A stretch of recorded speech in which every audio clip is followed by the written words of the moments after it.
Account locked on OANDA App Fix. You open your OANDA app to monitor the Forex markets, but your account is suddenly locked. Don't worry, this happens more often than you think, and the fix is usually quick and straightforward. Most people assume the OANDA app is malfunctioning, but in reality, your account lock is a security measure. OANDA uses automated systems to detect suspicious logins, failed password attempts, or irregular trading activity. If anything seems off, the app locks access temporarily to protect your funds. Here's how to fix it. Step 1. Go to the OANDA login page and click Forgot Password. Follow the steps to reset your password through your registered email. Once done, try logging in again after a few minutes. If that doesn't solve it, visit OANDA's official support page or email their help team. Be sure to include your registered email, full name, and a short explanation of the issue.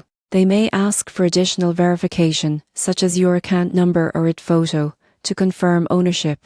If your account is locked due to compliance or document verification, you need to upload valid identification or proof of address. Once verified, your access will be restored, usually within 24 hours. To avoid being locked out in the future, enable two-factor authentication, ensure your documents are up to date, and avoid logging in from multiple locations or veins. The surprising truth is OANDA's lock system is a good thing. It's designed to keep hackers out, not you. Once you verify your identity and reset your credentials, your trading access will be restored quickly and securely.